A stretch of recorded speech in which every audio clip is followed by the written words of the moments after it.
Hi students, hope you are doing well. So आज मैं chapter number 1 number system का third part लेकर आई हूँ and this is the last part of this chapter.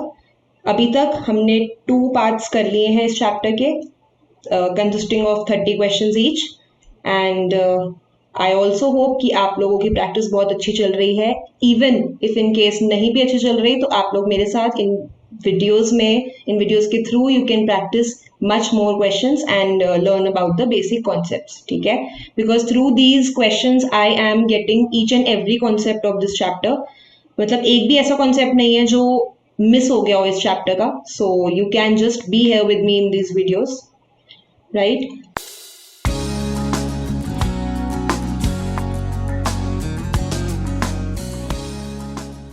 Okay, so let's begin with the last part. Fine. So if x is equal to root 23 and y is equal to root 49, then you need to tell the product of x and y. So यहाँ पे आपको x और y दो numbers given है और एक x की value है रूट 23, y की है रूट 49। तो अब अगर मैं x को लिखूं तो x की वैल्यू तो रूट 23 ही रहेगी बिकॉज रूट 23 किसी का परफेक्ट स्क्वायर नहीं होता।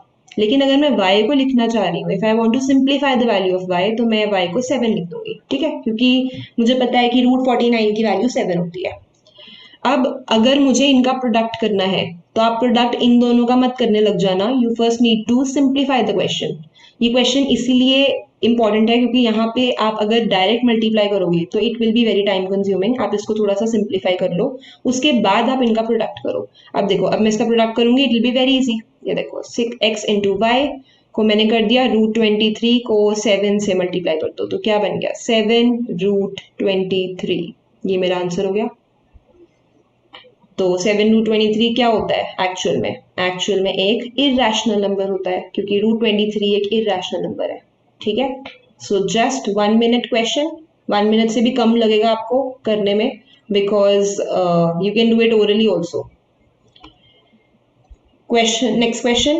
If the least prime factor of A is 2 and the least prime factor of B is 3, तो आपने बताना है कि A plus B का least prime factor क्या होगा। अब यहाँ पे क्या है कि आपको A का लीस्ट प्राइम फैक्टर 2 गिवन है, राइट?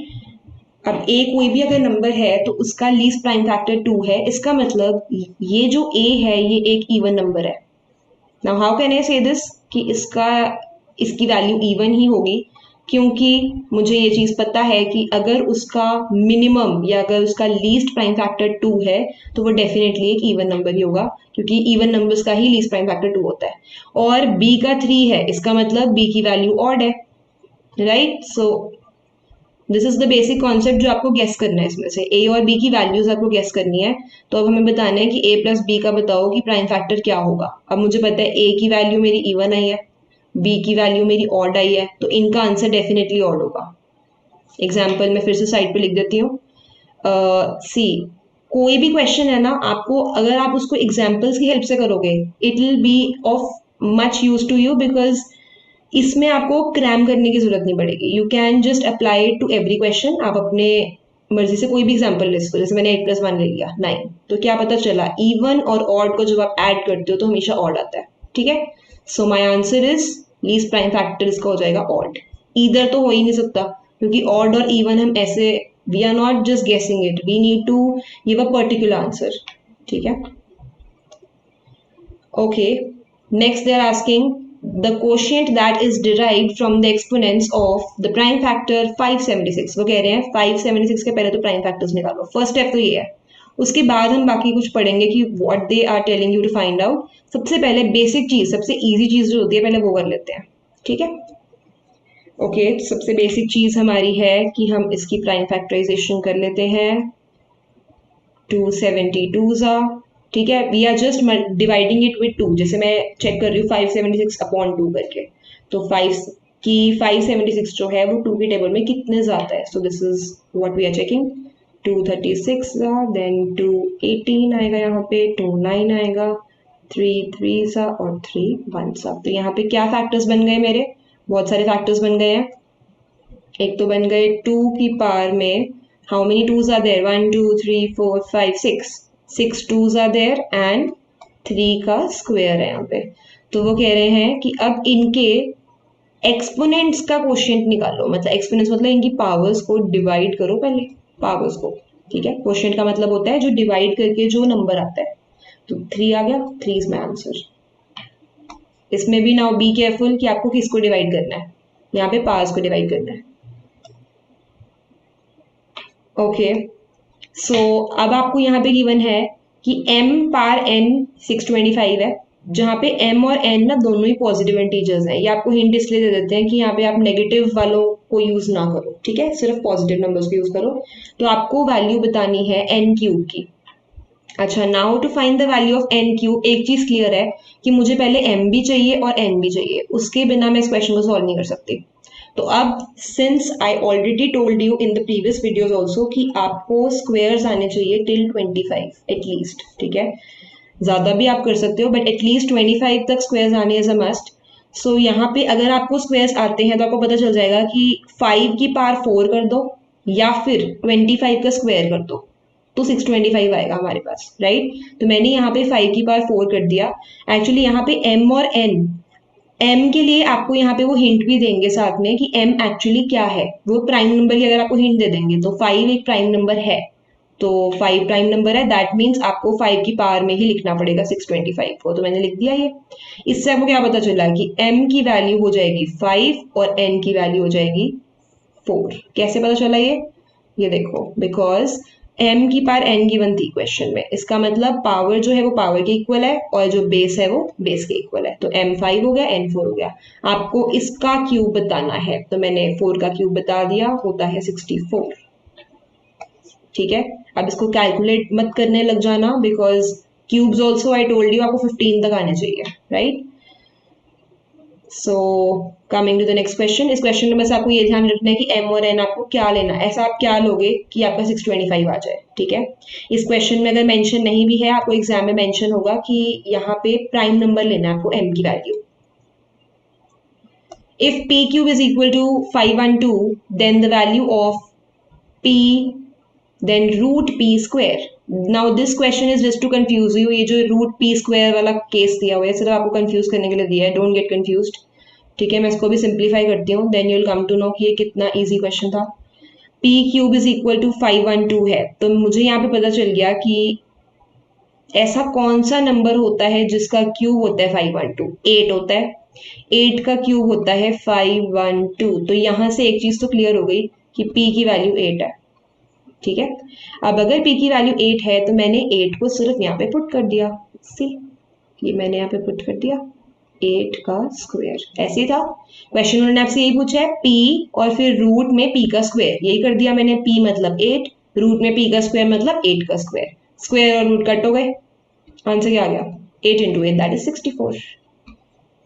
सी ये सारे क्वेश्चंस में आपको बेसिकली मेन इनका मोटिव क्या है कि आपको यहाँ पे वेरिएबल की वैल्यू निकालनी ज्यादा इंपॉर्टेंट है। जैसे यहाँ पे p मिसिंग था तो आपको पहले p की वैल्यू निकालनी इंपॉर्टेंट है, उसके बाद आप कोई भी और वैल्यूज निकाल सकते हो, they will be easy for you.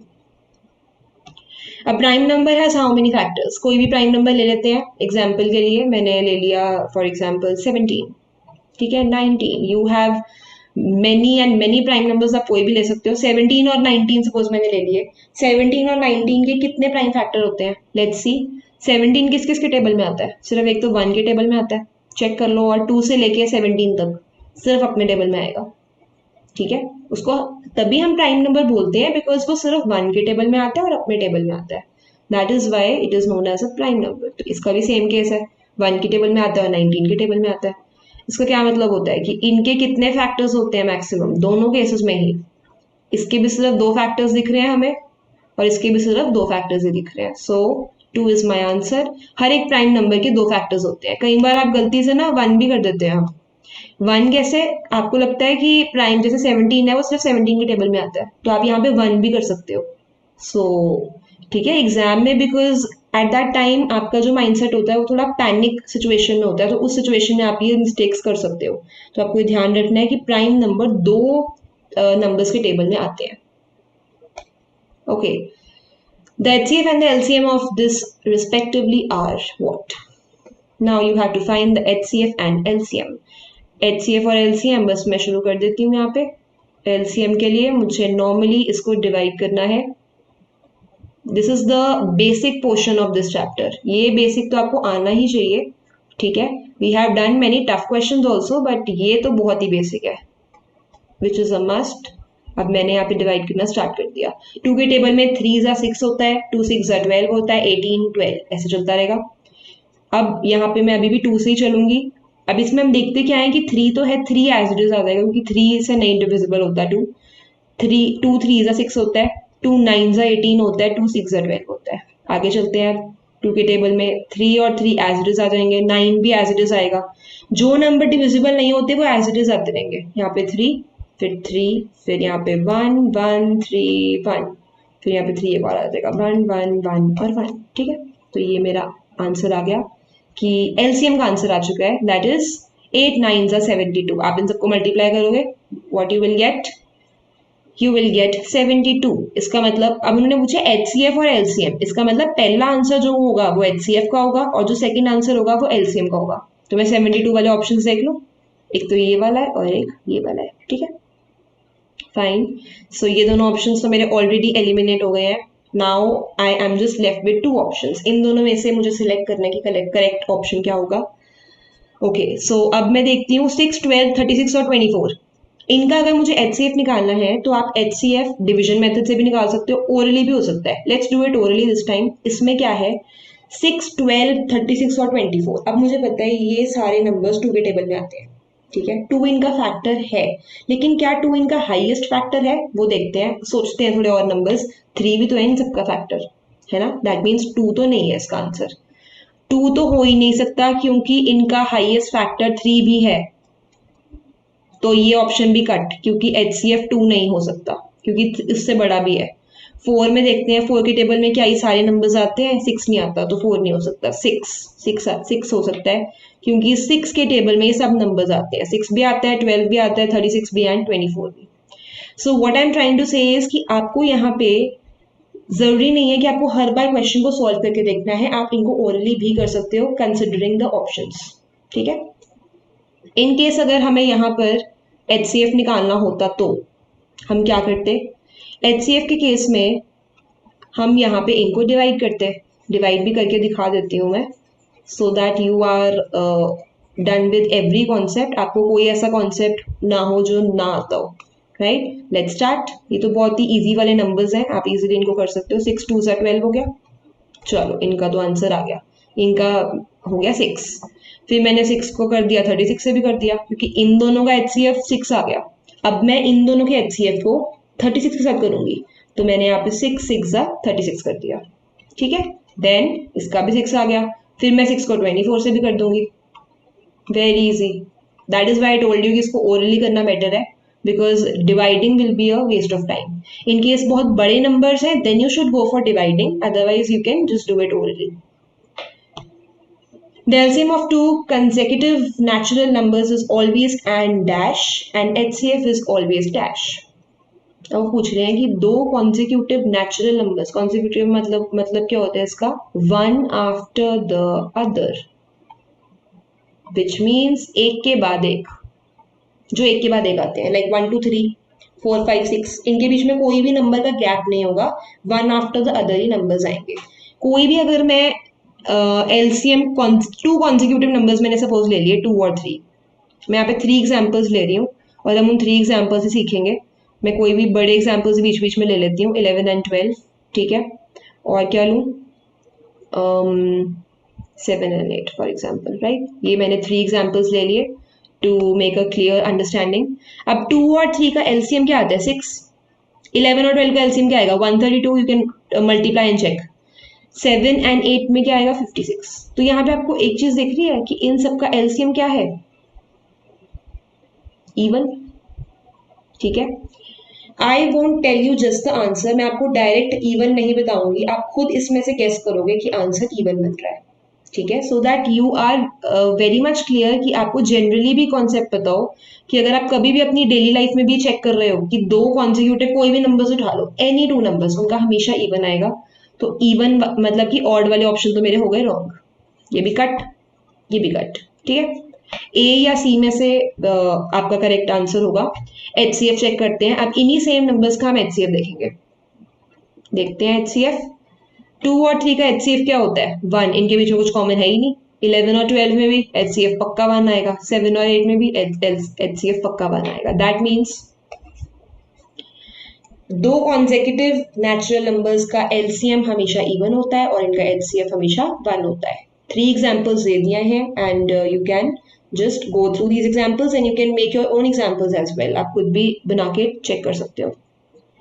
HCF आपको गिवन है and A into be given है, आपको एलसीएम फाइंड करना है। नाउ ये भी देखो, एक ही क्वेश्चन को लिखने के अलग अलग वेज हैं, so don't get confused in this thing कि ये क्या लिखा हुआ है या इसमें प्रोडक्ट तो गिवन नहीं है, ठीक है। Sometimes they will not give you this word, वो प्रोडक्ट वर्ड का यूज नहीं करेंगे, राइट, बिकॉज दे नो कि प्रोडक्ट वर्ड तो सबको समझ आ जाएगा। ये हो सकता है कि किसी बच्चे को ना क्लियर हो, सो ये इसका मतलब भी प्रोडक्ट ही हुआ, राइट। सो यहाँ पे क्या करेंगे हम, HCF again that formula is equal to product. तो प्रोडक्ट को अब हम अप्लाई कर देंगे। प्रोडक्ट हमारा 1080 है, HCF हमारा 12 है। AB का मतलब है यहाँ पे कि HCF A और B दो नंबर्स हैं, A और B, इनका HCF 12 है और दोनों का प्रोडक्ट 1080 है। तो 12 इंटू LCM, बस अब हम LCM निकाल सकते हैं। 1080 डिवाइड बाई 12 दैट इज 90, ये मेरा आंसर है। 90 इज माई आंसर, ठीक है।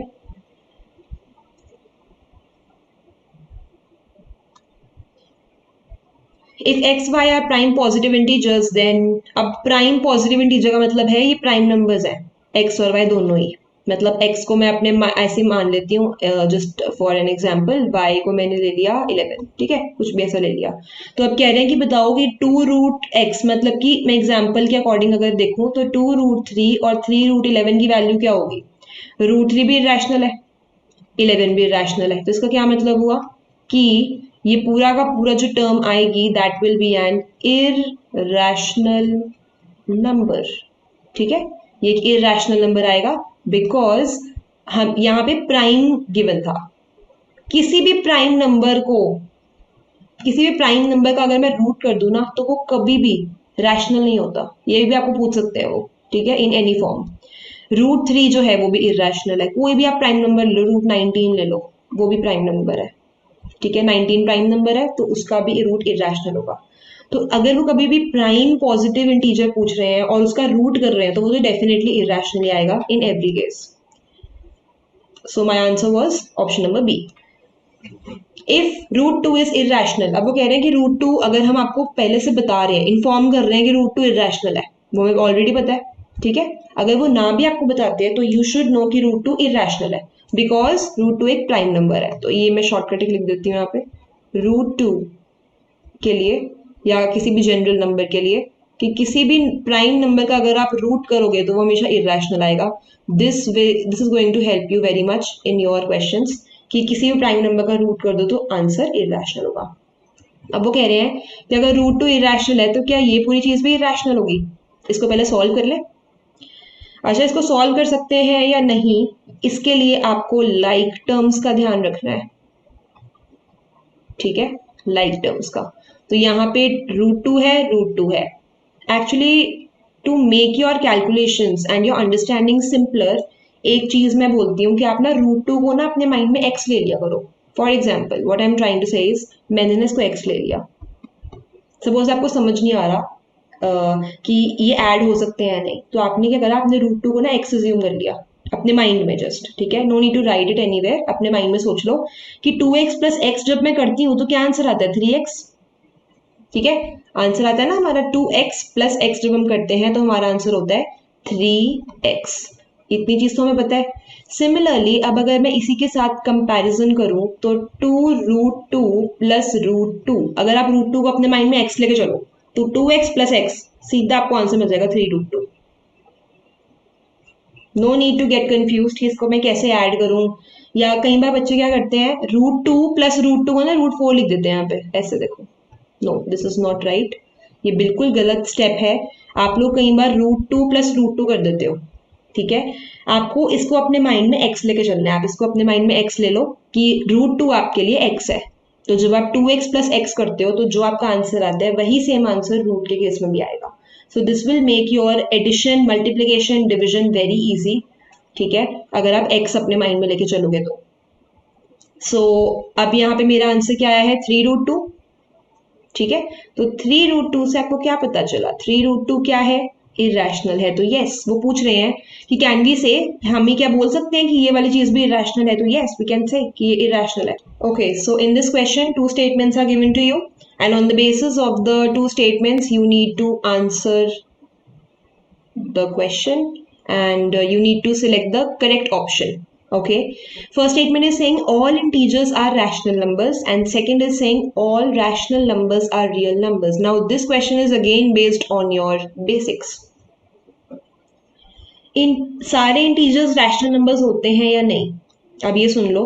रैशनल नंबर्स एक्चुअली क्या होते हैं, रैशनल नंबर्स सारे टाइप के नंबर्स होते हैं, जैसे कि इंटीजर्स, ठीक है, नेचुरल नंबर्स जो होते हैं, होल नंबर्स होते हैं, ठीक है, you can say any type of number, कोई भी प्राइम नंबर्स आपने कह लिए, नेचुरल नंबर, होल नंबर, ये मैंने लिख दिया, राइट। तो हर टाइप के नंबर रैशनल नंबर्स होते हैं, तो आप कह दोगे कि हर एक इंटीजर रैशनल नंबर है, ये तो करेक्ट है, क्योंकि rational numbers is a broad term, इसके अंदर बहुत सारे नंबर्स आ जाते हैं, natural, whole, prime numbers, integers, ठीक है।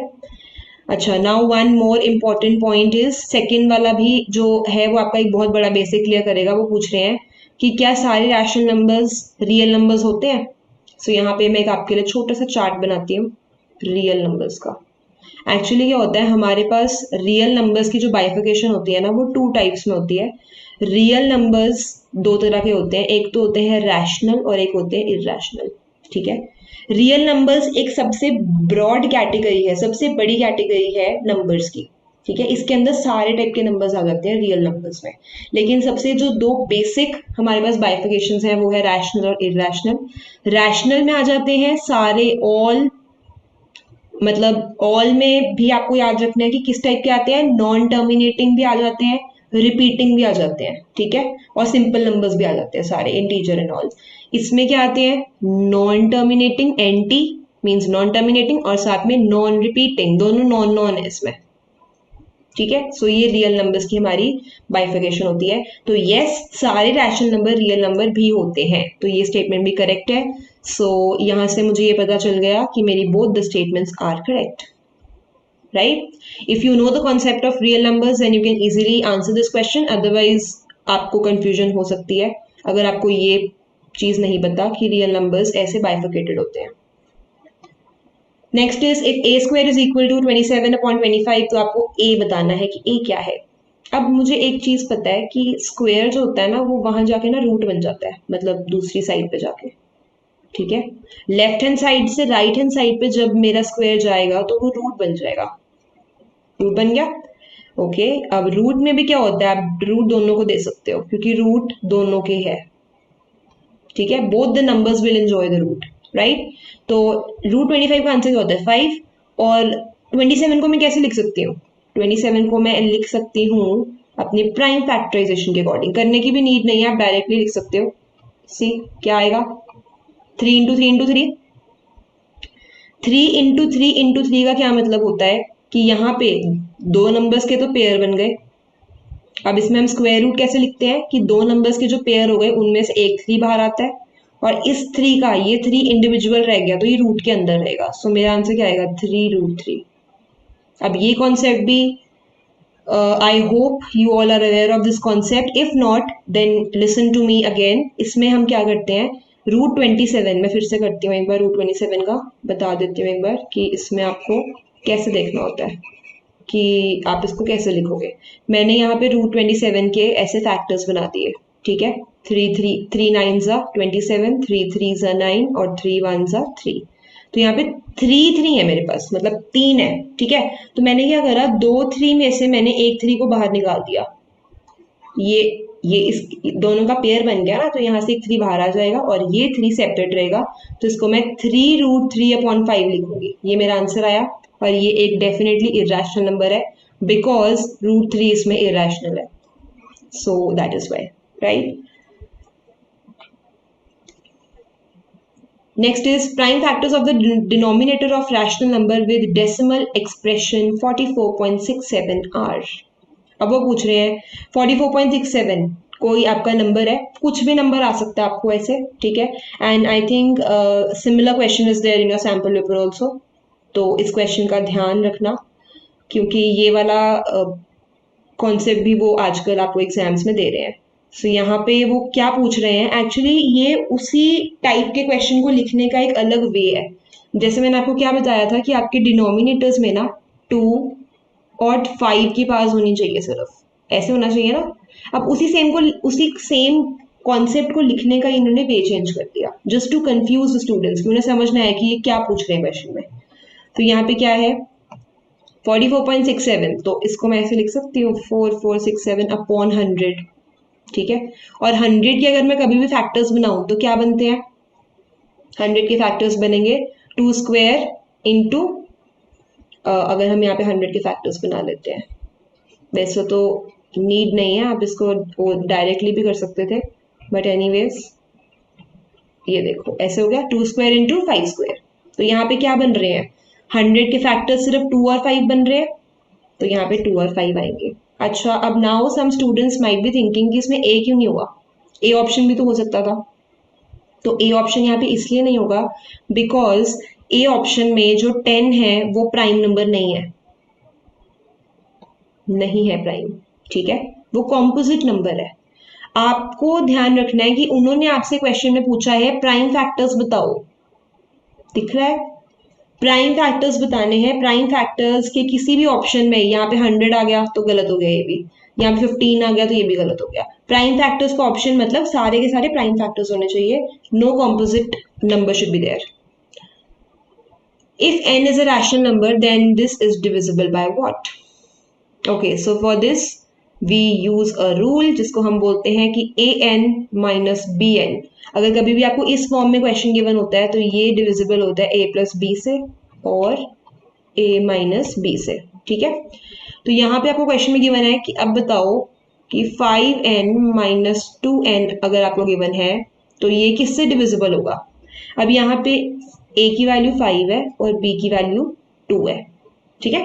a is 5 and b is 2, दोनों को ऐड कर दो तब भी डिविजिबल है, दोनों को माइनस कर दो तब भी डिविजिबल है, मतलब 7 से भी है और 3 से भी है। आप बीच में एंड लिख सकते हो, इनको मल्टीप्लाई मत कर देना, सिंपल आपको इनको एंड है, ये आपको बता रहे हैं रूल कि a प्लस बी से भी होता है और a माइनस बी से भी होता है। तो 3 and 7 इज माई आंसर। आप एक बार इनको प्लस करोगे, एक बार इनको माइनस करोगे। If the LCM and HCF of two positive integers P and Q are this and this respectively, आपको LCM और HCF गिवन है दो नंबर्स का, ठीक है। अब वो कह रहे हैं कि बताओ इनमें से कौन सा एक्सप्रेशन करेक्ट है और कौन सा आपको करेक्ट नहीं लग रहा। तो LCM और HCF मुझे यहाँ पे गिवन है, ये LCM है और ये HCF है। आपको बताना है इनमें से कौन सा एक्सप्रेशन करेक्ट है। अगेन इस एक्सप्रेशन, अब देखो इन क्वेश्चन, सेम क्वेश्चन को लिखने का वन मोर वे यूज, इसमें आपने वही करना है, LCM into HCF is equal to product. LCM और HCF देख लेते हैं क्या गिवन है। LCM है यहाँ पे a cube b cube, a cube b cube, और HCF क्या है a square b। Product of two numbers कौन से हैं, वो कह रहे हैं एक नंबर आपका p है, एक नंबर आपका q है, तो इस दोनों का प्रोडक्ट कर देते हैं। अब देख लो इनमें से कौन सा एक्सप्रेशन मैच हो रहा है from your options, but you need to select the option very carefully. सारे ऑप्शन सेम सेम से होते हैं, सो आपको गलती से भी गलत ऑप्शन चूज नहीं करना, तो बहुत ही केयरफुली देख लो। यहाँ पे इंटू पी है तो ये नहीं है, ये वाला ऑप्शन हमारा करेक्ट ऑप्शन है, ठीक है। सो सी इज माई करेक्ट ऑप्शन। इसमें आपको नंबर्स भी नहीं गिवन थे, आपको एलसीएम और एचसीएफ भी ऐसे ही वेरिएबल फॉर्म में गिवन था, तो मैंने कुछ नहीं करा। एलसीएम और एचसीएफ कुछ भी गिवन हो, आपको सिर्फ इसको फॉर्मूला में पुट करना है, इन दोनों को फॉर्मूला में पुट कर दिया और साथ में प्रोडक्ट हो जाएगा P into Q. Okay, so this is a different type of question and important also. Actually इस क्वेश्चन में स्टूडेंट्स को जो चीज़ लगेगी ना कि आंसर हमने ऐसे सॉल्व करना है, ये थोड़ा सा डिफरेंट है क्वेश्चन। अब इसको देखते हैं। In a seminar the number of participants in, आपको 3 सब्जेक्ट्स के ना पार्टिसिपेंट्स गिवन है, जैसे कोई भी सेमिनार था तो उसमें 3 अलग अलग सब्जेक्ट्स के लिए इतने इतने स्टूडेंट्स ने पार्टिसिपेट करा। आपको minimum number of rooms find out करने हैं। अब मिनिमम देखते ही मोस्ट ऑफ द स्टूडेंट्स सोचेंगे कि यहाँ पे एलसीएम निकालना है, but let's read it further. Find the minimum number of rooms required if in each room the same number of participants are seated and all of them of the same subject. अब यहाँ पे वो कह रहे हैं आपको minimum number of room बताने हैं जिसके अंदर आपको इन स्टूडेंट्स को बिठाना है, ठीक है, और हर एक और यहाँ पे क्या गिवन है, and all of them of the same subject, जैसे इंग्लिश वाले आपको ग्रुपिज्म करना है बट सब्जेक्ट वाइज, ठीक है, मिक्स नहीं करना स्टूडेंट्स को। तो कितने मिनिमम नंबर ऑफ रूम्स की हमें रिक्वायरमेंट है यहाँ पे। अब यहाँ पे आपको एक बहुत इंपॉर्टेंट चीज का ध्यान रखना है कि यहाँ पे मिनिमम रूम्स का मतलब है मैक्सिमम स्टूडेंट्स। यहाँ पे मीनिंग में से मीनिंग निकल के आएगा, you can't just start doing the question by reading the word minimum. Mostly students minimum word को रीड करके एलसीएम निकालना स्टार्ट कर देंगे, नो। यहाँ पे आपको एक चीज का ध्यान रखना है कि आपको वैल्यूज पार्टिसिपेंट की गिवन है लेकिन पूछा रूम्स के बारे में हुआ है, तो ये चीज भी डिफरेंट है। इन केस आपको पार्टिसिपेंट्स की वैल्यू गिवन होती और मिनिमम पार्टिसिपेंट्स ही पूछते तब आप डायरेक्ट एलसीएम निकाल सकते थे, ठीक है। बट यहाँ पे कुछ उन्होंने आपको कंफ्यूज करने के लिए नंबर दिया है पार्टिसिपेंट्स का और रूम्स और नंबर पूछ रहे हैं रूम्स का। सो अच्छा, अब इन केस जैसे हम कोई एग्जांपल लेते हैं, ठीक है, एक स्कूल में या एक क्लास में अगर मुझे ये चेक करना है कि फॉर एग्जांपल बहुत सारे बच्चे हैं एक ना बैच के, ठीक है, 200 स्टूडेंट्स हैं कोई भी 10th क्लास के फॉर एग्जांपल, ठीक है, तो अब मुझे मिनिमम नंबर्स ऑफ रूम में इनको सीट करना है कि स्कूल के ज्यादा रूम्स ना लगे, ठीक है, क्योंकि और भी क्लासेस होती हैं, तो मैं हर एक रूम में कितने कितने बच्चों को बिठाऊं क्लास 10 के। सो यहाँ पे हम क्या करेंगे, मिनिमम नंबर ऑफ रूम्स तब आएंगे जब मैं मैक्सिमम बच्चे हर एक रूम में बिठाऊंगी, कोई भी सीट खाली ना रह जाए किसी भी रूम की। तो मैंने मैक्सिमम बच्चे हर एक रूम में बिठा दिए तो मेरे मिनिमम नंबर ऑफ रूम्स आ जाएंगे। तो यहाँ पे मिनिमम मैक्सिमम वाला कॉन्सेप्ट समझ आ रहा है, आई होप कि मिनिमम रूम्स तब आएंगे जब आप हर एक रूम में मैक्सिमम बच्चों को बिठा दोगे, ठीक है। अगर आप हर क्लास में थोड़ी थोड़ी सीट्स खाली छोड़ दोगे तो मिनिमम रूम्स नहीं आ पाएंगे। सो ये चीज का ध्यान रखना है। तो minimum rooms is related to maximum students here. तो इसका मतलब आपको यहाँ पे मैक्सिमम स्टूडेंट्स निकालने हैं पहले तो, और मैक्सिमम स्टूडेंट्स के लिए हम क्या करेंगे, obviously we'll go for HCF क्योंकि मैक्सिमम वर्ड आ गया ना। सो यहाँ पे समझ लो कि ये मैक्सिमम वर्ड हिडन था and you need to understand the meaning of minimum rules. अब हमने इसका निकालना स्टार्ट कर देते हैं। 60 और 72 का मैंने एचसीएफ निकाला, 61 द 60, ये हो गया 12, ठीक है। देन यहाँ पे 60 से डिवाइड कर दिया अगेन, ये वाला 60 जो है वो यहाँ पे आ जाएगा। पहले मैंने 60 को 72 से करा, फिर उसका जो रिमाइंडर है 60 से करा, देन 12 5 60, तो ये हो गया 12 आया इसका आंसर। अब मैं सेम इसी एचसीएफ को थर्ड नंबर से भी करके एक बार अपना कंफर्म कर लेती हूँ कि ये कंफर्म्ड 0 आ रहा है ना, तो ठीक है। मेरा एचसीएफ क्या आया 12। वेट नाउ, अब मिस्टेक के एक और चांस है यहाँ पे कि स्टूडेंट्स ना 12 को टिक कर देंगे, उन्हें लगेगा कि हमारा आंसर आ गया है बिकॉज ऑप्शंस में भी 12 गिवन है, सो आंसर इज 12। नो, आपको यहाँ पे ध्यान रखना है कि ये जो 12 आया है एक्चुअल में ये 12 क्या है, ये 12 है number of students, number of participants in each room, ठीक है। ये जो 12 है आपने ये पार्टिसिपेंट्स का एचसीएफ निकाला है, तो ये 12 है, 12 जो है ये है नंबर ऑफ पार्टिसिपेंट्स, ये रूम्स की बात नहीं हो रही है, ठीक है। अब अगर मुझे नंबर ऑफ रूम्स निकालने हैं, यहाँ पे नंबर ऑफ रूम्स कैसे आएंगे, नंबर ऑफ रूम्स यहाँ पे आएंगे, पहले तो मैं टोटल स्टूडेंट्स चेक कर लेती हूँ कि मेरे टोटल स्टूडेंट्स कितने हैं। 60 + 72 + 108 will be equal to what, will be equal to 240। तो टोटल स्टूडेंट्स मेरे 240 है, ठीक है, जिन्हें मुझे सीट करना है रूम्स में, और हर एक रूम में सिर्फ 12 स्टूडेंट्स होने चाहिए। मैक्सिमम बच्चे इतने निकले हैं हमारे कि 12 से ज्यादा एक रूम की कैपेसिटी है ही नहीं।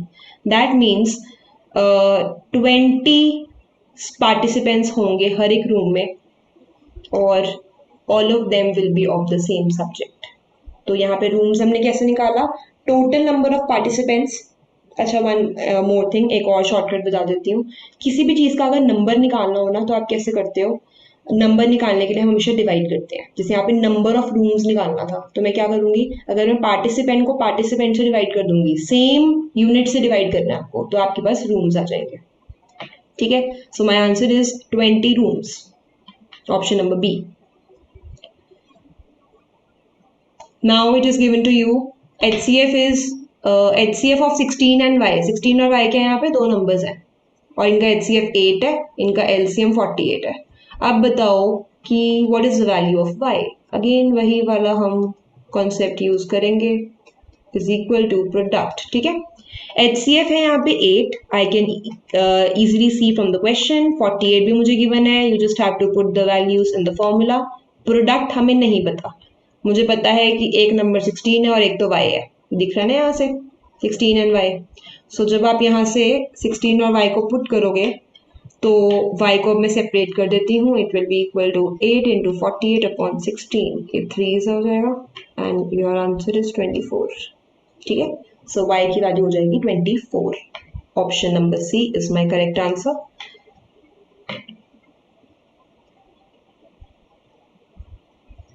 LCM of two numbers is 200. Which of the following cannot be their HCF? अब यहाँ पे वो कह रहे हैं कि दो नंबर्स का ना LCM 200 है, बताओ इनमें से कौन सा उनका HCF नहीं हो सकता। HCF वो नहीं हो सकता जो कि LCM का फैक्टर नहीं है।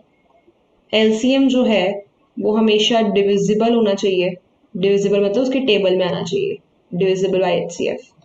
जो भी HCF, जो भी मेरा हाईएस्ट कॉमन फैक्टर है, उस नंबर के टेबल में LCM आना चाहिए। फॉर एग्जाम्पल, क्वेश्चन स्टार्ट करने से पहले की एग्जाम्पल ले लेते हैं कि 200 है और 10 है, तो बताओ कि ये इन्फॉर्मेशन ठीक है, ये LCM है और ये HCF है, तो ठीक है क्योंकि 10 के टेबल में 200 आता है। तो सिमिलरली आपको चेक करना है कि क्या 60 के टेबल में आता है, 40 के सबके टेबल में हम चेक करेंगे।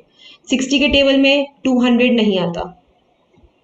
ठीक है, सो अगर आपको टेबल्स नॉर्मली भी आते हैं 6 का, so you can make it out कि 60 के टेबल में 200 नहीं आता, this is not the option. 50 के टेबल में आता है, 200 के टेबल में 200 आता है, 40 के टेबल में भी 200 आता है। तो मेरा करेक्ट आंसर है ऑप्शन नंबर ए, क्योंकि उन्होंने आपसे यहाँ पे कैन नॉट पूछा है, उन्होंने आपसे कैन नहीं पूछा। ये देखो, कैन नॉट का मतलब है कौन सा नहीं हो सकता, तो नहीं कौन सा नहीं हो सकता, 60 नहीं हो सकता यहाँ पे, right. The number this is what. अब हम इसको फिर से सॉल्व करेंगे। √3 प्लस √2 का whole square, in such type of questions आप आइडिया लगाकर इसको सॉल्व नहीं करोगे, because sometimes if you do this type of question orally तो आप गलत भी इंटरप्रेट कर सकते हो। तो यहाँ पे आपको एक बार सॉल्व कर लेना चाहिए टू बी वेरी श्योर कि आप अपना 1 मार्क लूज ना करो। ओके, तो ए क्या है यहाँ पे, √3 का स्क्वायर, हमारा आइडेंटिटी होती है ये a square plus b square plus 2 into A क्या है √3 और b है √2। अब जो मैंने पुट करा है मैं बता देती हूँ। एक्चुअली क्या होता है कि जब दो नंबर्स का हम प्लस करके स्क्वायर करते हैं, ये a है मेरे लिए, ये b है, तो ये आइडेंटिटी होती है कि a प्लस b का अगर मुझे कभी भी होल स्क्वायर करना हो तो a का स्क्वायर कर दो, पहले वाले नंबर का स्क्वायर, दूसरे वाले नंबर का स्क्वायर और 2 इंटू a इंटू b। ठीक है, अब मैंने इनको कर दिया। सो √3 का स्क्वायर क्या होता है 3, रूट और square cut, again cut, 3 plus 2 plus √3 into √2 क्या होता है √6, 2 √6। तो ये मेरा आंसर क्या आएगा 5 प्लस 2 √6। और ये कौन सा नंबर होता है, ये है एक irrational number, this is N irrational number, तो ये मेरा आंसर है। The decimal expansion of pi is what. Decimal expansion अगर आपको वैसे भी पता हो, पाई को हम 22/7 से रिप्रेजेंट करते हैं। ठीक है, and if you divide this, मतलब अगर आप इस फ्रैक्शन को डिवाइड करोगे 3.1418, ऐसे बहुत मतलब बड़ी सी वैल्यू आती है। So definitely it is non terminating, non terminating तो पक्का है, तो ये ऑप्शन तो ऑलरेडी कैंसिल आउट हो गए, ये तो नहीं हो सकते। ठीक है, इन दोनों में से आपको चेक करना है। नॉन टर्मिनेटिंग मुझे यहीं से पता चल रहा है 3.1418 एंड ऑल। आपको नहीं भी आता तो आप 22/7 को डिवाइड करके थोड़ा सा चेक कर सकते हो, आपको पता चल जाएगा कि ये रेकरिंग भी नहीं है। माई correct answer is non terminating and non recurring. ठीक है, पाई की वैल्यू हमेशा नॉन टर्मिनेटिंग, इन दोनों ऑप्शंस में actually students gate confused most of the times, क्योंकि वो भूल जाते हैं कि इनमें से इरैशनल की डेफिनेशन कौन सी है। इरैशनल की डेफिनेशन में दोनों में नॉन नॉन आएगा, नॉन नॉन, एंड पाई एक इरैशनल नंबर होता है, पाई कभी भी रैशनल नहीं होता।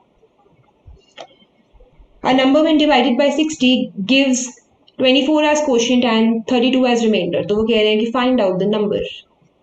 Now for this, इसके लिए हमारा डिवीजन एल्गोरिदम यूज होगा। यूक्लिड डिवीजन का क्वेश्चन है ये, यूक्लिड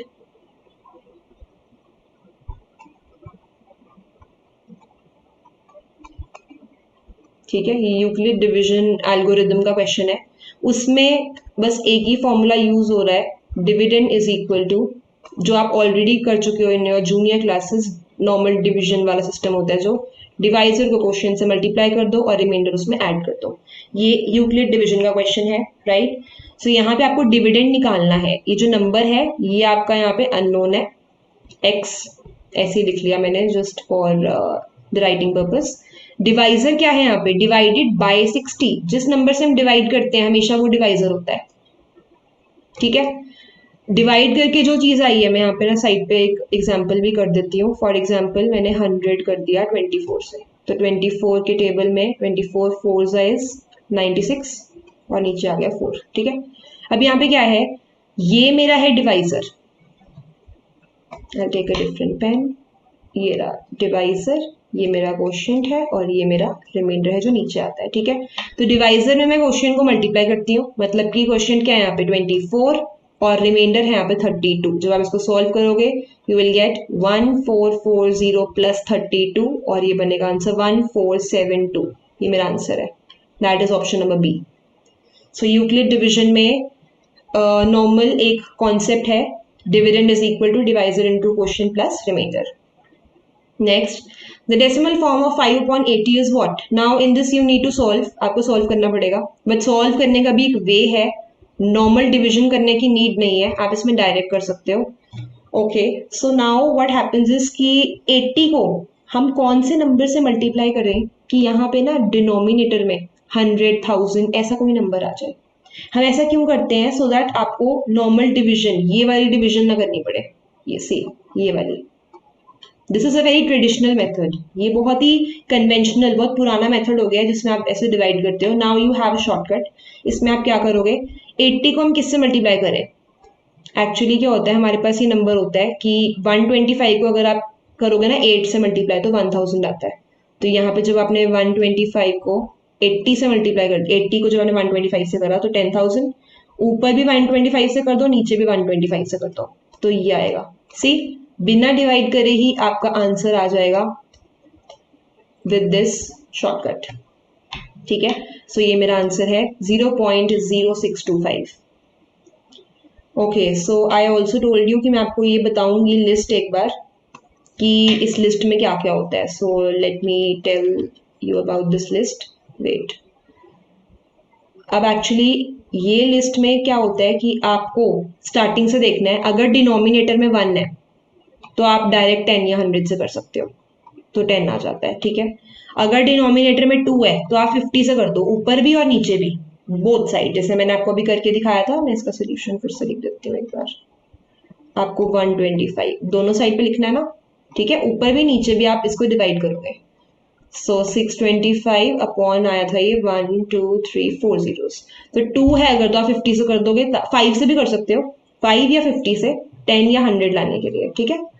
ओके, 3 है अगर तो आप कुछ नहीं कर सकते, आपको नॉर्मल डिवाइड करना पड़ेगा। अगर 4 है तो आप 25 से करोगे, 100 आ जाएगा उससे। 5 है इन केस तो वो हो जाएगा सॉरी 5 इंटू 20, या 2 भी कर सकते हो, 5 2 से 10 होता है ना, ठीक है, 5 2 से 10 एंड 2 से कर लो या फिर 20 से कर लो, तो आपको 10 या फिर 100 मिल जाएगा, ठीक है। और देखते हैं और कौन से नंबर होते हैं, 6 नहीं है, 7 नहीं है, 8 है, तो आप इसको 125 से कर सकते हो, याद ही रख लो इसको, तो आंसर आता है 1000, ठीक है। लेट मी चेक कोई और नंबर इन केस रह ना जाए। 20 है अगर तो 20 को तो आप 5 से कर सकते हो, ठीक है, 20 वाला तो ईजी है case. Okay, then what else, 25 है अगर तो वो तो 4 से ही हो जाएगा, ठीक है। So that's it. 50 है अगर तो आप उसको 2 से कर सकते हो या 20 से भी कर सकते हो, ठीक है। 2 से ही करोगे, मिनिमम से ही करते हैं वैसे हम, ठीक है। आप मिनिमम से ही करोगे एंड बस दैट इज इट। यही एक लिस्ट होती है छोटी सी। मैं यहाँ पे मिनिमम वाले नंबर्स पे ही फोकस करवाऊंगी आपको, इसको रहने दो, ठीक है। Just focus on the minimum numbers. Minimum आपको चेक करना है कि मिनिमम 0 कैसे आ रहा है, 2 से करके आ रहा है या फिर 20 से करके आ रहा है, तो इसको भी कट कर देते हैं। मिनिमम पे ही हम फोकस करते हैं, राइट। तो यहाँ पे 2 5 से 10 हो जाएगा, ठीक है। So this is that list that I was talking about कि मैं आपको बताऊंगी। The square of LCM of given number x and y where y is multiple of x, y आएगा यहाँ पे, where y is multiple of x is given by what. Now they are saying कि आपको यहाँ पे LCM का square निकालना है, ठीक है। जो भी आपका एलसीएम आएगा इस क्वेश्चन में, जो भी आपका एलसीएम आपको लगेगा आंसर है, उसका स्क्वायर करना है क्वेश्चन में। That is what they are saying यहाँ पे, ठीक है। Okay, the square of LCM of given number x and y where y is multiple of x is given by। अब वो कह रहे हैं दो नंबर है x और y, लेकिन यहाँ पे ना जो y है वो मल्टीपल है x का, ठीक है। मल्टीपल का कैसे मतलब हुआ, एग्जाम्पल ले लेते हैं 2,6। अब यहाँ पे क्या है, 2x है एंड 6 इज y। तो यहाँ पे वो आपको क्या बोल रहे हैं कि y जो है वो x का मल्टीपल है, मतलब 6 जो है वो 2 का मल्टीपल है, ठीक है। Clear, this is an example. Okay, so y जो है वो 6, y is multiple of x, तो 6 जो है वो 2 का मल्टीपल है। इसका मतलब इनका आंसर, इनका एलसीएम क्या आएगा, हमेशा 6 ही आएगा, ठीक है। मल्टीपल वाली जो चीज होती है, अगर 2 और 6 का मैं आपको एलसीएम बोलूँ निकालने के लिए, आप जब निकालोगे उसको आपका आंसर डेफिनेटली 6 आएगा। तो कभी भी अगर ऐसा केस होता है कि x और y दो नंबर्स हैं और y जो है वो x का मल्टीपल है, तो y will be your LCM. तो इस केस में हमारा जो एलसीएम है, now let me write the final answer, LCM is y। LCM y आ गया। ये आप एग्जाम्पल की हेल्प ले सकते हो to understand the concept. LCM y हो गया, आपको यहाँ पे इसका स्क्वायर निकालना था तो y का स्क्वायर कर देते हैं फिर, क्योंकि एलसीएम का स्क्वायर निकालना है आपको, ठीक है। सो वाई स्क्वायर। गलती से भी यहाँ पे y को टिक मत कर देना, they are asking about the square of LCM, ठीक है। हो सकता है वो आपको स्क्वायर रूट बोल दें तो रूट y हो जाएगा, ठीक है। That you can do. Next is HCF of 7 8 and 25 is given by what. 7 8 और 25 का HCF चेक करते हैं। 8 और 7 को पहले डिवाइड करके कैसे करते हैं हम, पहले फर्स्ट 2 का पेयर बनाते हैं, फिर जो इनका HCF आता है उसको थर्ड के साथ डिवाइड करते हैं। सो ये हमारा रूल है। 7 1 7, 1 आ गया रिमाइंडर, ठीक है। मतलब ये तो डिवाइड नहीं हो रहे, इसका मतलब इनका HCF कॉमन नहीं है, मतलब इनके बीच में कोई ऐसा कॉमन नंबर नहीं आ रहा है। आगे चेक कर लेते हैं, 8 को 25 से कर लेते हैं, या फिर आप 7 को ही 25 से कर लो, या फिर 1, जैसे हमारा 7 था ना, ये यहाँ पे 7 है, 7 को 25 से कर लेते हैं, नहीं आएगा यहाँ पे भी, 1 आ गया again. 7 3 21, I am so sorry, 7 3 21 होता है, तो आंसर आपका 4 आ रहा है, नो। दैट मीन्स इनका HCF जो है, इनमें सिर्फ एक ही फैक्टर कॉमन है, वो है 1, और कोई फैक्टर इनके बीच में कॉमन नहीं है, क्योंकि इनके बीच में रिमाइंडर 0 नहीं आया। ये भी मैं रूल लिख देती हूँ। इन केस आपका रिमाइंडर 0 अगर नहीं है, ठीक है, HCF के केस में, ठीक है, तो उनका जो HCF है वो हमेशा 1 ही रहेगा, फिर ये रूल हो जाएगा, ठीक है। या तो रिमाइंडर कोई नॉर्मल, अगर रिमाइंडर 0 नहीं आ रहा तो उनका HCF हमेशा 1 है। I have written the concept at the top. The square root of the HCF of 96 and 80 is what? अब 96 और 80 का स्क्वायर रूट कर लेते हैं। अच्छा, वन मोर थिंग, जब भी आपको ऐसे 2 3 नंबर्स दिए होते हैं ना, तो हम हमेशा ग्रेटर वाले नंबर को सेंटर में रखते हैं एज डिविडेंड, और डिवाइजर को हम हमेशा साइड पे रखते हैं, छोटे वाले नंबर को, ठीक है। Smaller number will always be your divisor and greater will be your dividend. तो 81 80, ठीक है, डिवाइड कर देते हैं। यहाँ पे क्या आएगा, 16। फिर मैंने क्या करा, मैंने इस डिवीजन को कंटिन्यू कर दिया, and 16 5s are 80 again. So 16 is my answer. अब यहाँ पे 16 को टिक मत कर देना, बिकॉज आई नो समटाइम्स क्या होता है, you are short of time in your exam, आपको 16 जैसे ही आपका आंसर है आपने 16 को टिक कर दिया। आपने यहाँ पे ध्यान नहीं दिया कि they are talking about square root, कि उसका स्क्वायर रूट करके फिर बताओ आंसर क्या है। सो 16 को नहीं करना है, यहाँ पे 16 का स्क्वायर रूट कर देते हैं, आंसर विल बी 4। ठीक है, अब स्क्वायर रूट की जगह स्क्वायर मत कर देना, बिकॉज उन्होंने स्क्वायर का ऑप्शन भी आपको दिया हुआ है। ठीक है, now some students what they will do, कई बार आप रूट पढ़ना भूल जाते हो, तो आपने 16 का स्क्वायर कर दिया इनकेस, तो 256 आंसर वो ऑप्शन में देंगे टू कंफ्यूज यू। ठीक है, बट आपको क्वेश्चन को ध्यान से पढ़ना है, दैट इज वाई आई से कि क्वेश्चन को एटलीस्ट वाइज पढ़ो, एंड जब आपका आंसर आ जाएगा एक बार फिर से पढ़ लो क्वेश्चन को कि आपने क्वेश्चन के अकॉर्डिंग आंसर निकाला है और not. So option number B is my answer, that is 4. The decimal expansion of a rational number, this will terminate after how many places? वो places पूछ रहे हैं, तो ठीक है, इसमें अब हम फिर से क्या देखेंगे, मैक्सिमम पार।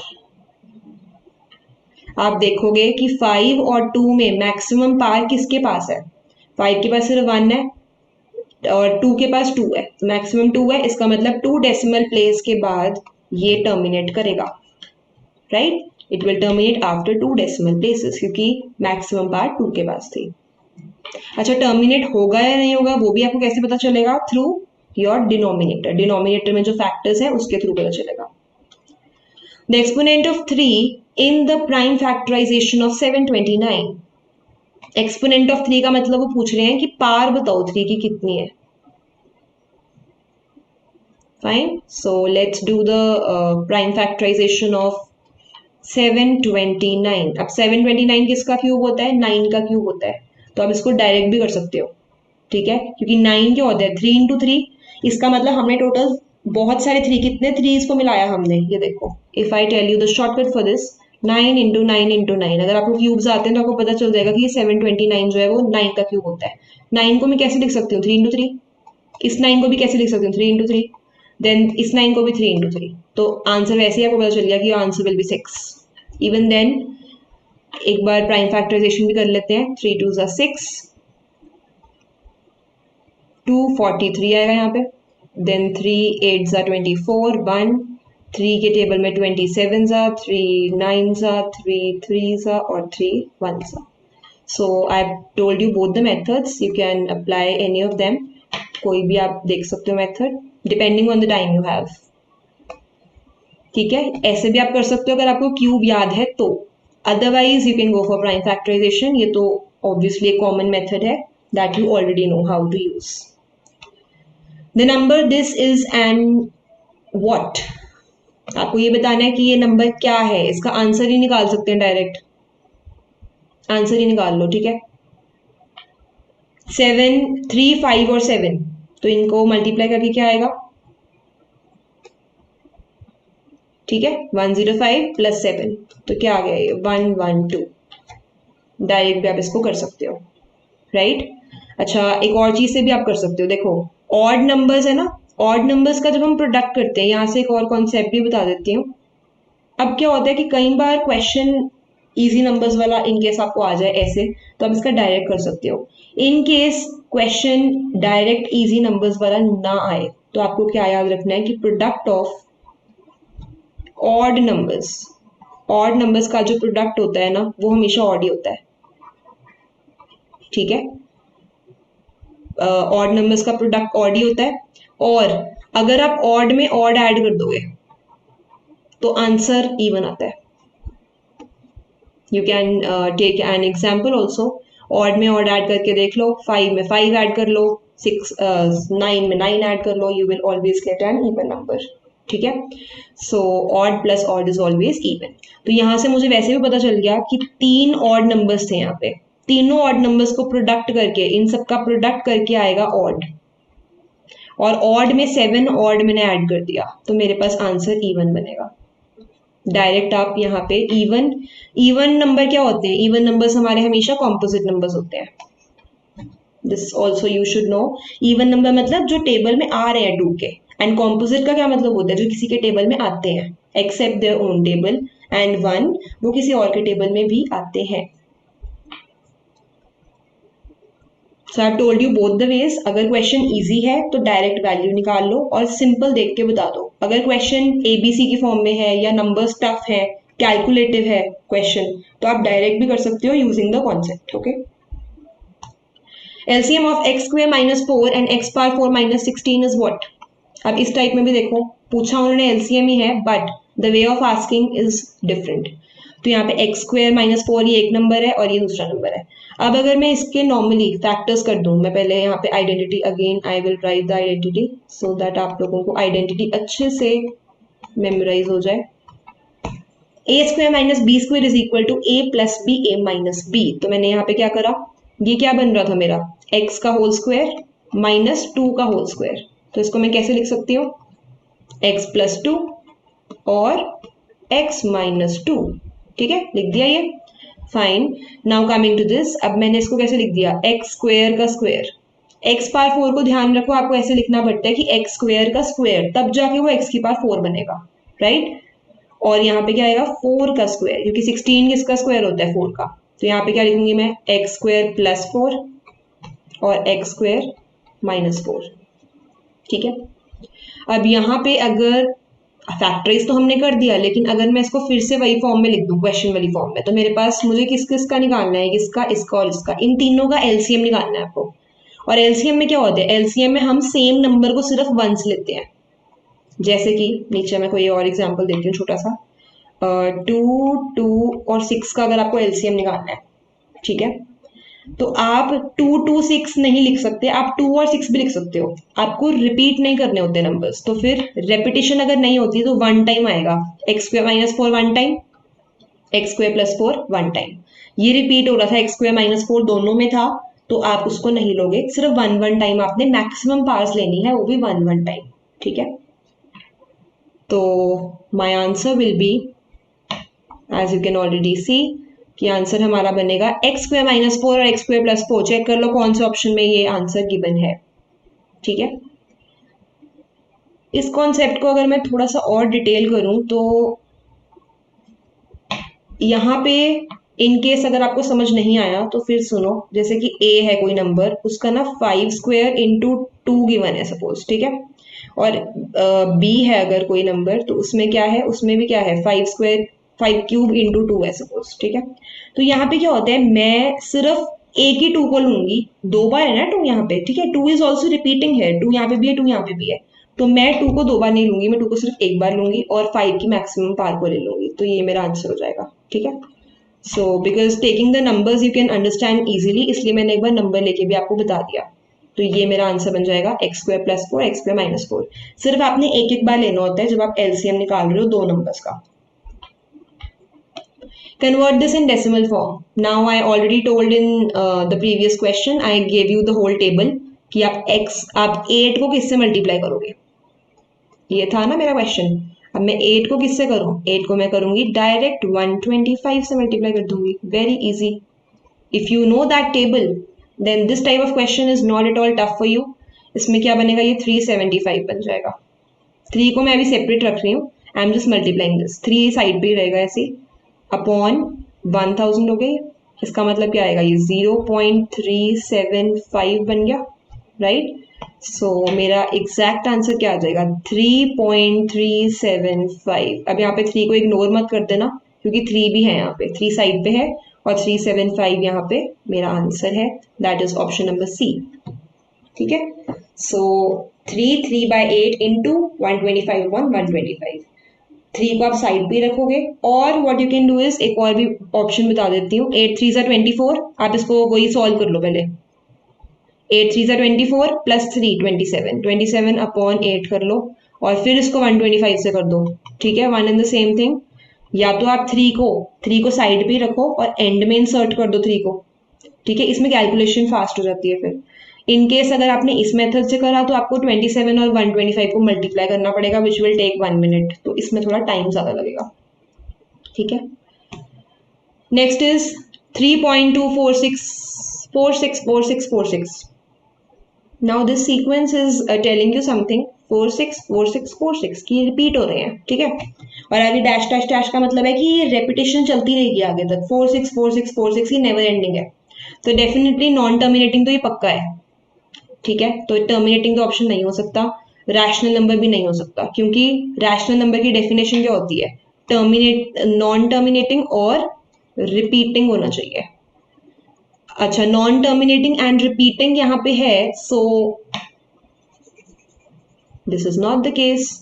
अब यहाँ पे ये भी चीज का ध्यान रखना कि जस्ट बिकॉज यहाँ पे डैश डैश डैश है, इसका मतलब ये नहीं है कि ये नॉन टर्मिनेटिंग है या नहीं है। तो यहाँ पे क्या है, नॉन टर्मिनेटिंग मीन्स वो नहीं रुक रहा है, आगे चलता जा रहा है। सो नॉन टर्मिनेटिंग मेरा आंसर पक्का आएगा। नॉन टर्मिनेटिंग में repeating and non repeating, actually यहाँ पे एक नॉन रिपीटिंग होगा, नॉन रिपीटिंग ये नहीं है, ये रिपीटिंग है। So your answer will be option number C, जिसमें कि non terminating and repeating decimal number आएगा। अच्छा, डी को मैंने कट करके फिर क्यों इरेज कर दिया, बिकॉज रैशनल नंबर की डेफिनेशन यही होती है, ये रैशनल नंबर की डेफिनेशन ही है। अब now some of the students will be confused कि हम इसमें सी करें या डी करें, क्योंकि सी में लिखा है कि नॉन टर्मिनेटिंग रिपीटिंग है, डी में लिखा है कि रैशनल नंबर है, जबकि दोनों एक ही बात होती है। बट आपको यहाँ पे ध्यान रखना है, रैशनल नंबर एक ब्रॉड टर्म है, रैशनल नंबर में और भी बहुत कुछ आता है, ठीक है। तो अगर इन केस सी ऑप्शन ना होता क्वेश्चन में, तब आप डी को टिक कर देते, बट अगर आपको सी ऑप्शन गिवन है तो ये एक परफेक्ट डेफिनेशन है रैशनल नंबर की, so you will go for option number C.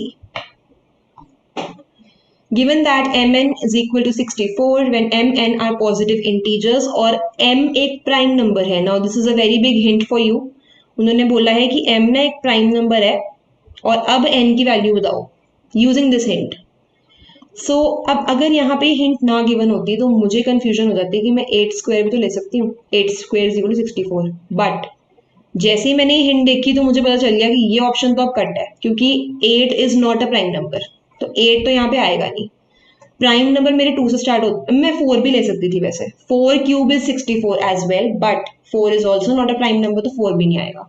तो यहाँ पे मैं क्या ले सकती हूँ, 2 को लेके देखें एक बार, 2 को कितने टाइम्स हम मल्टीप्लाई करें कि हमारे पास 64 आ जाए, 6 टाइम्स,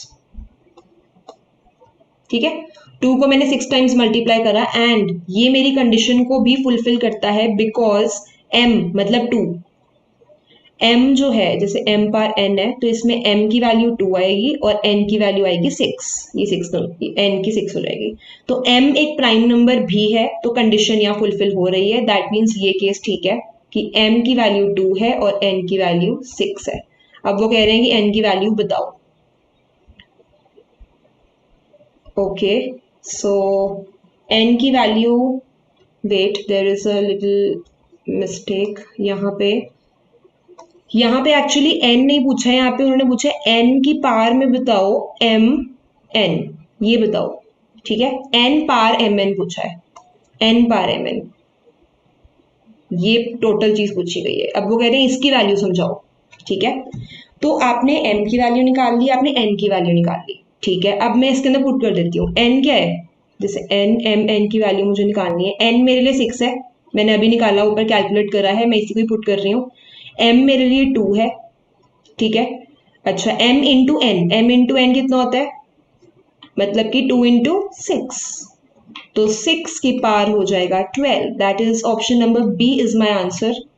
पहले आपने m और n की वैल्यू निकाल ली यूजिंग द हिंट जो कि गिवन है। अब स्टूडेंट्स कहीं 4 क्यूब कर देंगे, कोई 8 का स्क्वायर कर देगा, अगर आपको हिंट नहीं पढ़ोगे तो आपको उस हिंट पे कॉन्सेंट्रेट करना है एंड उसके बाद जो भी उन्होंने पूछा आप उसमें वैल्यूज पुट कर दोगे and you will get your answer. Next is if n is an even natural number then the largest number by which this is divisible is what। अब यहाँ पे एक और रूल है कि अगर 3 कॉन्जिक्यूटिव नंबर्स होते हैं ना हमारे पास, consecutive means occurring one after the other, कि जैसे 1 2 3 एक के बाद एक आ रहे हैं, जो 4 5 6 7 8 9 10 11 12 ऐसे कोई भी नंबर्स हैं, ठीक है, इनको हम कॉन्जिक्यूटिव नंबर्स बोलते हैं। से ये मैंने एग्जाम्पल लिखा है कि से you have such consecutive numbers, ठीक है। तो अब यहाँ पे वो कह रहे हैं कि एक इवन नेचुरल नंबर है n, तो n n plus 1 n plus 2, actually n n plus 1 n plus 2 है क्या, n एक इवन नंबर है, मतलब n को सपोज मैंने 2 मान लिया, तो n प्लस 1 का क्या मतलब हुआ, कि उसका नेक्स्ट नंबर 2 में 1 ऐड कर दो, क्या हो जाएगा 3। n+2 का क्या मतलब है, n में 2 ऐड कर दो मतलब 2 में 2 ऐड कर दो मतलब कि 4, तो 2 3 4।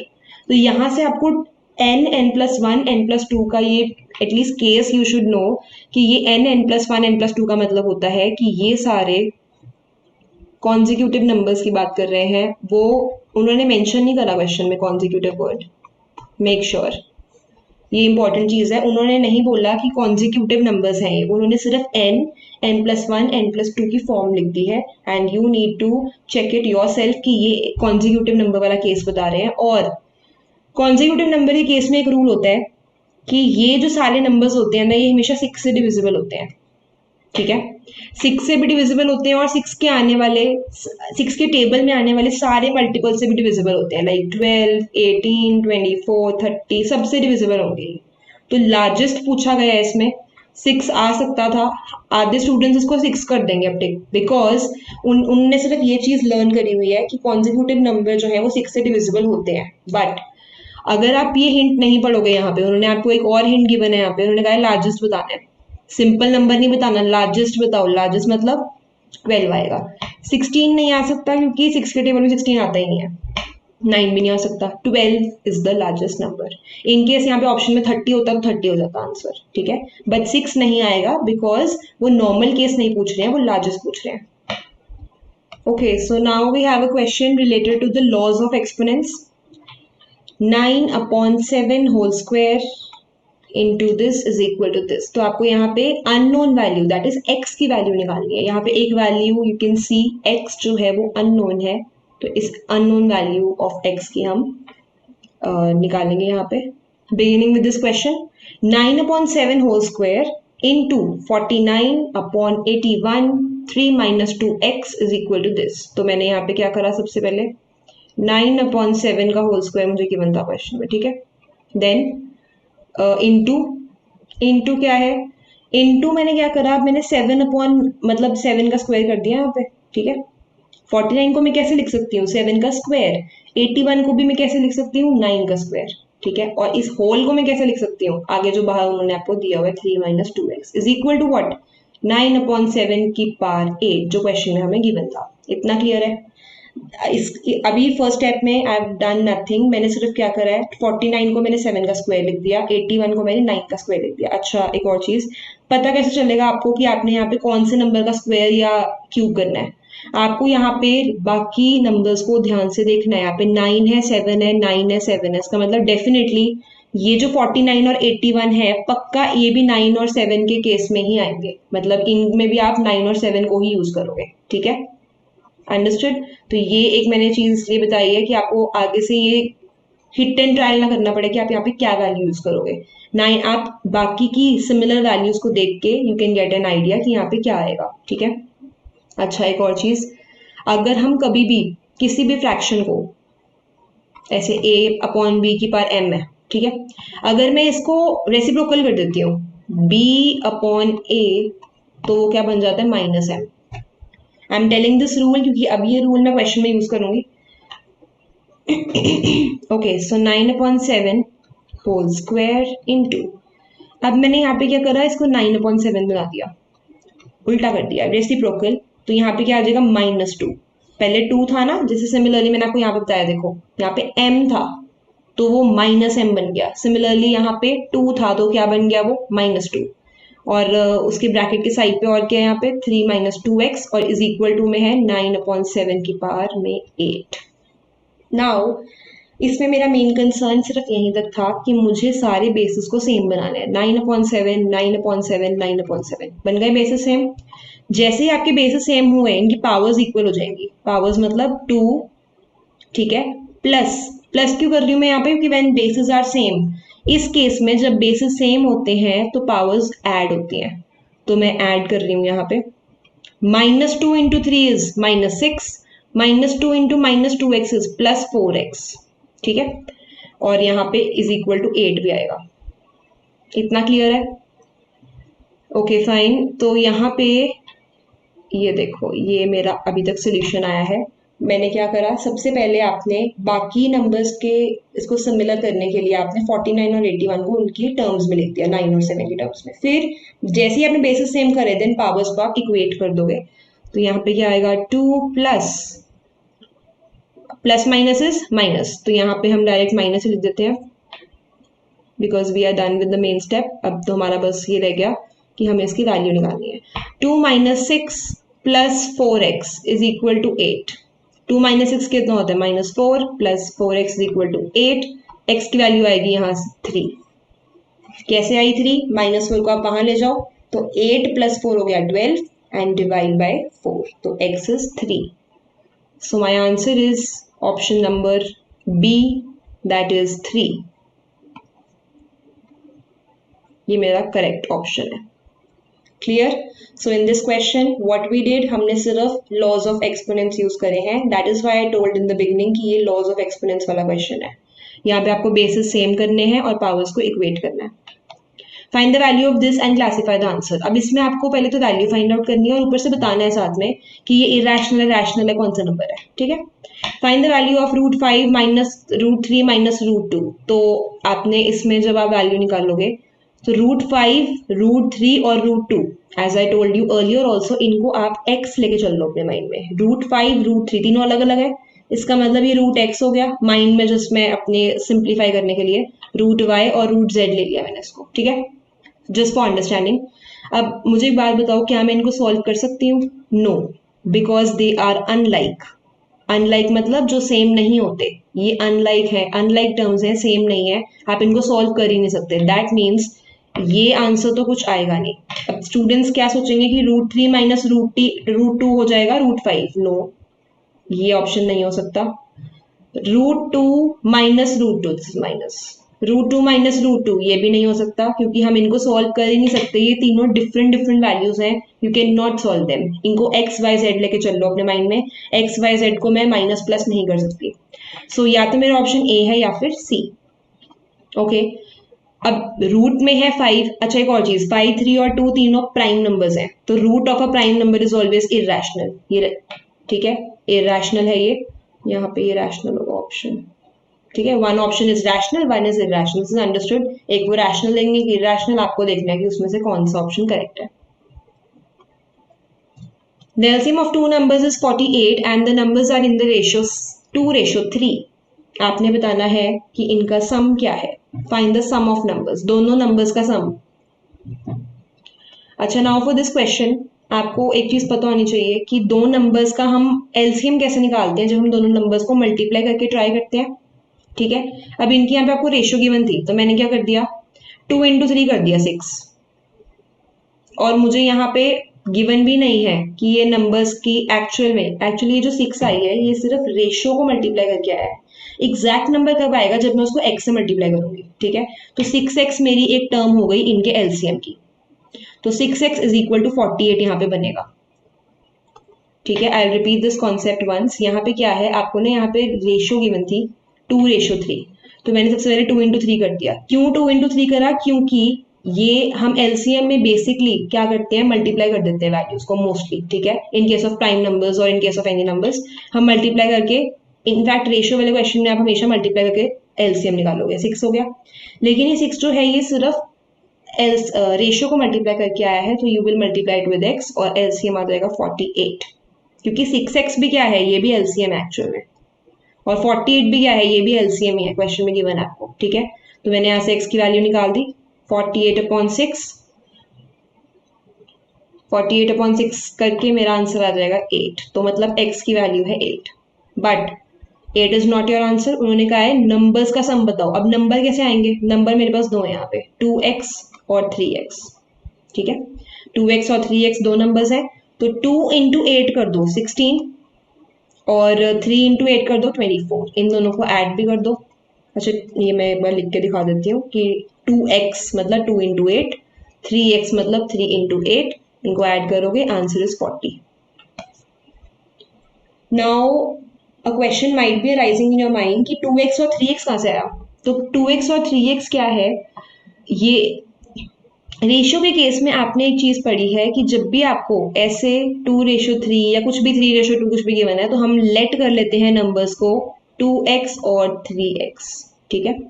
तो ऐसे इसीलिए हमने इन नंबर्स को 2x और 3x लिया है और हमने इनकी रिस्पेक्टिव वैल्यूज को इनमें पुट कर दिया है जो भी x की वैल्यूज आई थी, right. So my answer is 40।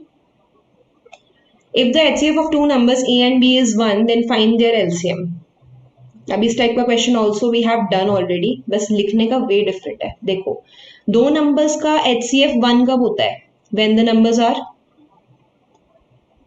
को prime.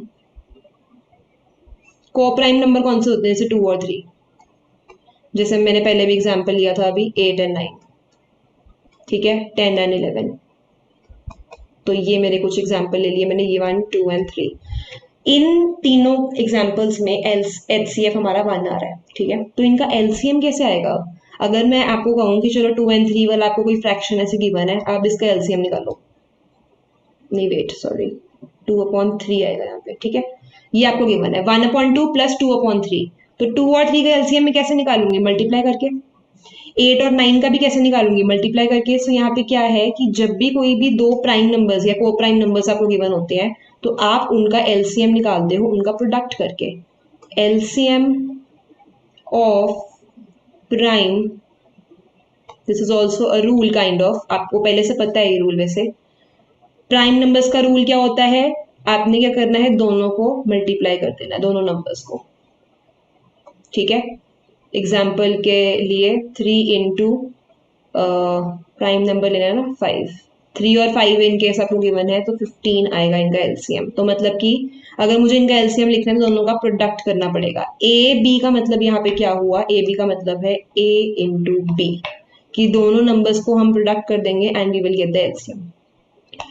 The smallest number which when increased by 5 is completely divisible by this. In case it is given to you कि आप which when increased by 5, इनमें से कौन सा ऐसा नंबर है जिसको आप 5 से इंक्रीज करोगे कि वो इन तीनों नंबर से डिविजिबल है, 8 से भी, 11 से भी और 24 से भी। तीन अलग अलग नंबर्स हैं आपके पास, ठीक है। और अब ये जो क्वेश्चन है ये हम डायरेक्ट ऑप्शंस में से करेंगे। डायरेक्ट ऑप्शन से क्यों? To save your time. अब यहाँ पे स्मॉलेस्ट नंबर को पूछ रहे हैं, अगर आप इसको नॉर्मली सॉल्व करोगे then it will take a lot of time. आप इसको डायरेक्ट हिट एंड ट्रायल से सॉल्व करो। जैसे 259 है, 259 में 5 ऐड करो, क्योंकि उन्होंने बोला है कि ऐसा कौन सा नंबर है जिसमें आप 5 पहले ऐड करोगे, 5 ऐड करोगे, देन वो डिविजिबल आप चेक करोगे उसको। तो ऐड करके आएगा 264। तो 264 को तीनों से डिवाइड करो। 8 के टेबल में भी आता है, 11 के टेबल में करके देखो, 11 2s are 22 and 4s are 44। इसके टेबल में भी आता है 11s are, ठीक है। सो डिविजिबल है, यहाँ पे कंप्लीटली डिविजिबल है।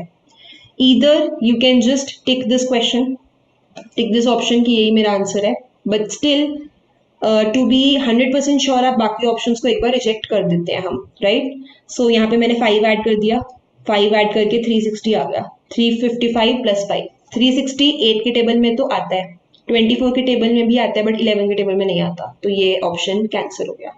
255 में 5 ऐड कर देते हैं, 260, 260 8 के टेबल में नहीं आता, देन 11 में भी नहीं आता एंड 24 में भी नहीं आता, so this is also cancel.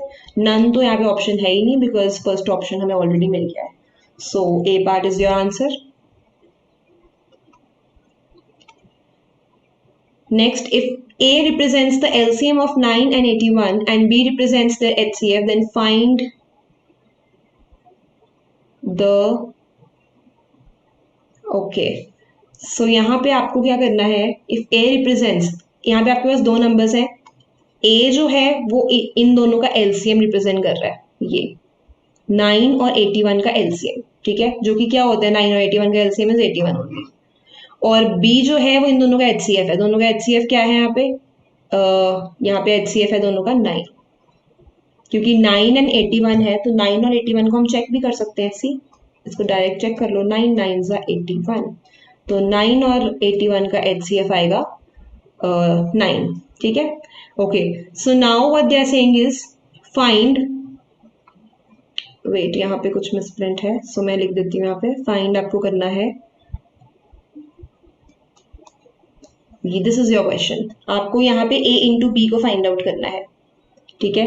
LCM of 9 and 81 और बी उनका एचसीएफ है, तो ए और बी की वैल्यू बताओ। सो ए क्या है यहाँ पे, ए आया है मेरा 81 because LCM is 81, HCF is 9, तो answer is 729। They can ask you anything, इसमें वो ये भी पूछ सकते हैं कि A इंटू बी का क्यूब रूट बताओ, ठीक है। If I change this question to make it tough, तो मैं कैसे लिख दूंगी, ऐसे लिख दूंगी क्वेश्चन में कि अब इसकी वैल्यू बताओ, तो कैसे आएगा वो, A क्या है यहाँ पे 81, B है 9 और इसका क्यूब रूट करते हैं, तो क्या आएगा 729 का क्यूब रूट कर दो और आएगा answer 9। So you can get any type of question, कुछ भी वो पूछ सकते हैं। तो यहाँ पे आपको फाइंड A इंटू बी करना था, A इंटू बी का cube root also I have told you कि आपने इसको ऐसे करना है, ठीक है।